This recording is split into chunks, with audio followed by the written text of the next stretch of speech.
नमस्कार बच्चों, स्वागत है आप सभी को बियोम एकेडमी चैनल पर। कैसे हैं आप लोग? उम्मीद करता हूं कि आप लोग अच्छे होंगे और आपकी पढ़ाई और जोर शोर से चल रही होगी। समय नजदीक आते जा रहे हैं और हम लोग रिवीजन में लगे हुए हैं। बच्चों, अब हम लोग वही क्वेश्चंस को ट्राई करेंगे जो एग्जाम में आने के लिए एकदम 90% उस क्वेश्चंस का चांस है। बच्चों, इसी क्वेश्चंस में मैं एक थ्योरम लेकर के आया हूं जो कि चैप्टर नंबर 10 एक सर्कल वृत्त का थ्योरम नंबर 2 है। बच्चों, ये क्वेश्चंस इतना इंपॉर्टेंस है कि आप देखिएगा, ये जो प्रमेय है, प्रमेय 10.2 है ना, हर एक साल चाहे तो आप देख लीजिए फर्स्ट शिफ्ट में या सेकंड शिफ्ट में ये हर एक साल एक क्वेश्चन रहता ही रहता है थ्योरम से। कुछ देखिए, आप गूगल भी कर सकते हैं, ये कब कब पूछा गया उसको मैं लिख दे रहा हूं यहां पे। ये देखिए, ये सीबीएसई बोर्ड में, मैं सिर्फ बात करूं सीबीएसई बोर्ड की, तब ये तो बात करूं अगर सीबीएसई में, तो सीबीएसई बोर्ड में ये 2015, 16, 17, 19, 20, 21 और 24, 25 ये लगभग हर एक साल ये क्वेश्चंस को पूछ ही लिया गया। तो ये क्वेश्चंस इतना ज्यादा महत्व रखता है अपने आप में। तो सबसे पहले इस क्वेश्चंस को करिए, ये क्वेश्चंस कैसे सॉल्व किया जाएगा पहले उसके बारे में हम देखिए बच्चों। देखिए, पहले इस थ्योरम क्या कहता है, इस थ्योरम को पहले समझिए।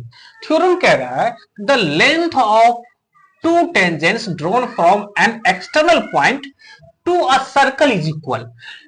क्वेश्चन क्या है कि कह रहा है कि किसी बाह्य बिंदु से वृत्त पर खींची गई स्पर्श रेखा की लंबाइयां बराबर होती है। ये थ्योरम है, तो जब ये थ्योरम कोई होती है तो उसको हमें प्रूफ करना होता है और यही क्वेश्चन आपसे पूछा जाता है कि सिद्ध कीजिए कि किसी वृत्त के बाह्य बिंदु से खींची गई स्पर्श रेखा की लंबाई समान होती है। तो सबसे पहले जब ये आपको कोई सर्कल पूछ रहा है, सर्कल कह रहा है, तो सबसे पहले आप सर्कल एक ड्रॉ करो, सर्कल खींचो।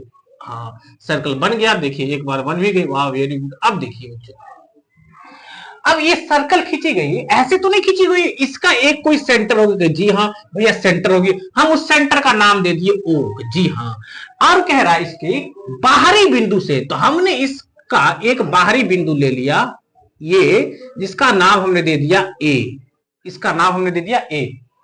अब इस ए बिंदु से, मतलब किसी भी, एक चीज और समझ लीजिए बच्चों कि ऑब्जेक्टिव पूछा जाता है कि किसी भी वृत्त के बाहरी बिंदु से कितनी स्पर्श रेखाएं खींची जा सकती है। तो आप देखिए, स्पर्श रेखा कितनी खींची जा सकती, तो एक तो अब स्पर्श रेखा ऐसे करके काट के निकल गए, ये तो स्पर्श रेखा नहीं, तो स्पर्श रेखा जो छू के निकल जाए, तो एक इधर से छू के आराम से निकल जा सकती है ये, और दूसरा इसी बिंदु से ये ऐसे करके छू करके निकल सकती है।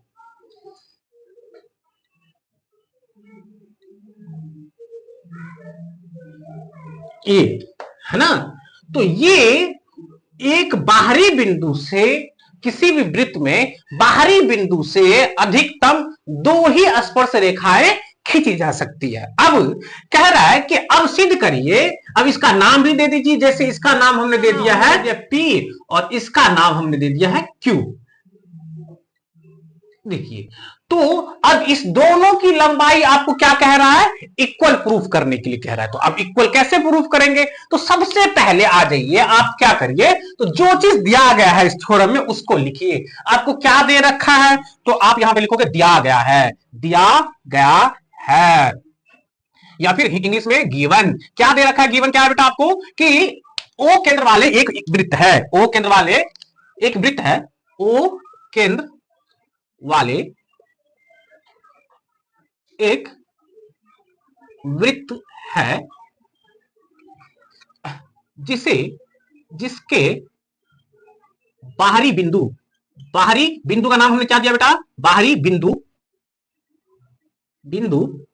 ए से वृत्त पर दो स्पर्श रेखाएं एपी तथा ए क्यू खींची गई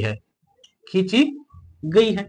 चल जी हाँ, ये भी हमने लिख लिया है ना, ये भी आपने लिख लिया। अब आपसे ये कह रहा है, आपको सिद्ध करने के लिए क्या कह रहा है, तो आप सिद्ध करने के लिए क्या कह रहा है, तो आपको कह रहा है सिद्ध कीजिए। अब इंग्लिश में इसको क्या लिखेंगे, tangent AP and A Q, tangents of a circle with centre O, है ना, ये आपको दे रखा है ना।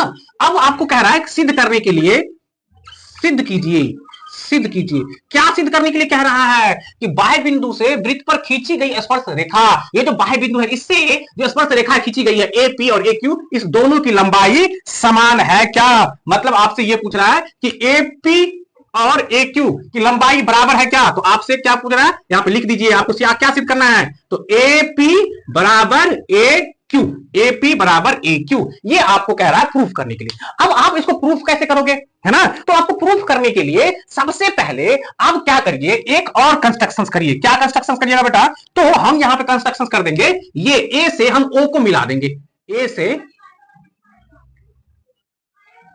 ओ को मिला देंगे, ए से ओ को मिला दिए। तो सबसे पहले आपने क्या किया बेटा, रचना में लिखिए, रचना क्या किया आपने, कंस्ट्रक्शन आपने क्या किया है? तो ए को ओ से मिलाया, पहला ए को ओ से मिलाया, चलिए। और दूसरा काम क्या किया आपने, पी को ओ से मिला दिया और क्यू को भी ओ से मिला दिया। ये देखिए, ये स्पर्श बिंदु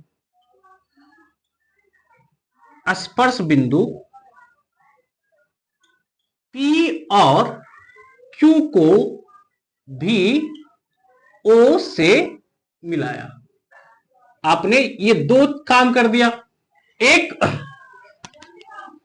पहला तो आपने ए से ओ को मिला दिए, दूसरा ये जो दो स्पर्श बिंदु थी जहां पे ये स्पर्श रेखा इस वृत्त को मिलती है, वृत्त को स्पर्श करती है, उसे हम स्पर्श बिंदु कहते हैं। अब उस बिंदु से भी आपने ओ को मिला दिया, जी हां, इसको मिला दिया। अब आप क्या करिएगा, तो अब देखिए, तो अब यहां पे दो ट्रायंगल बन गई है, ये दो ट्रायंगल बन गई है। अगर आपको दिख रहा हो तो ये एक ट्रायंगल बन गई है और ये एक ट्रायंगल बन गई। तो आप यहां पे लिखिएगा किसमें, तो प्रमाण दीजिएगा। क्या प्रमाण दीजिएगा बेटा, कि ट्रायंगल अब त्रिभुज एओपी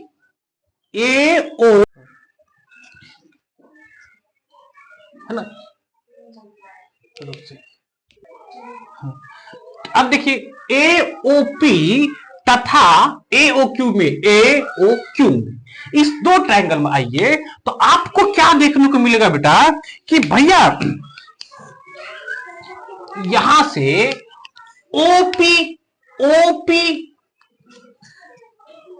की जो लेंथ है और OQ का जो लेंथ है, ये दोनों बराबर होंगे। OP और OQ ये दोनों क्या हो जाएंगे बेटा, बराबर हो जाएंगे। क्यों? क्योंकि किसी एक वृत्त के ये त्रिज्या है, किसी भी एक वृत्त की त्रिज्या, तो आप लिख दीजिएगा ये दोनों, यह दोनों क्या बेटा, त्रिज्या है,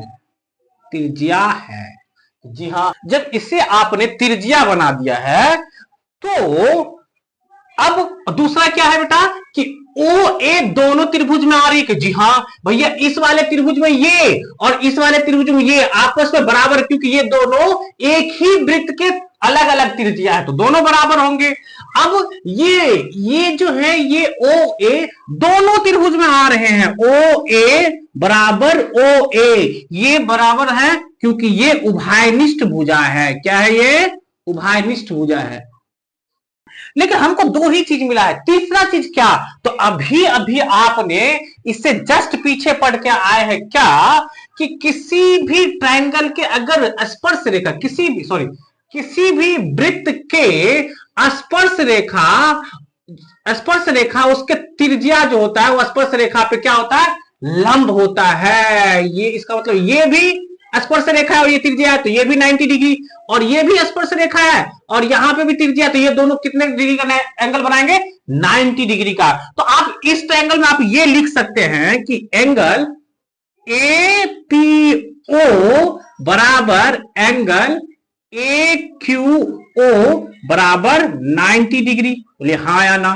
क्यों? क्योंकि आपने अभी जस्ट ऊपर प्रूफ करके आए हो, या फिर यहां पर लिख दीजिए प्रमेय 10.1 से, ये भी लिख सकते हैं। तो जब आपको ये तीनों चीज मिल गए हैं, तो अब आपको ट्रायंगल वाले चैप्टर में जब तीन चीजें मिल जाते हैं, तो ये दोनों त्रिभुज आपस में क्या हो गए, सर्वांग सम हो गए। तो आप लिख सकते हैं इसको कि ट्राइंगल एओपी सर्वांग सम ट्राइंगल एओक्यू। ये जब ये दोनों ट्रायंगल आपस में सर्वांगसम हो गए तो आप इसके नीचे लिख लीजिएगा क्या कि एओपी और ट्रायंगल एओक्यू आपस में तो सर्वांगसम हो गए।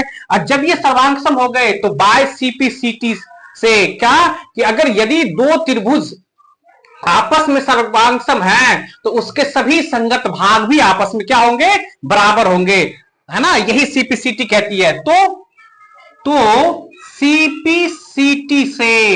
सीपीसीटी क्या होती है, corresponding parts of congruent triangle. से आप ये लिख सकते हैं कि भैया इस ट्रायंगल, अब ये जो एक ट्रायंगल है और ये ट्रायंगल दोनों तो सर्वांग समसिद्ध हो चुके हैं, तो सर्वांग समसिद्ध हो गए तो इसके सभी संगत भाग, जैसे ये भुजा इसके बराबर है, ये एक दूसरे के एक ही, मतलब ये जो भुजा है ये दोनों में है तो ये तो ऐसे ही बराबर हो गए। तो ये तीसरी भुजा जो ये भी है ये भी आपस में क्या हो जाएंगे, बराबर हो जाएंगे। तो यहां पे आप लिख सकते हैं एपी बराबर ए क्यू।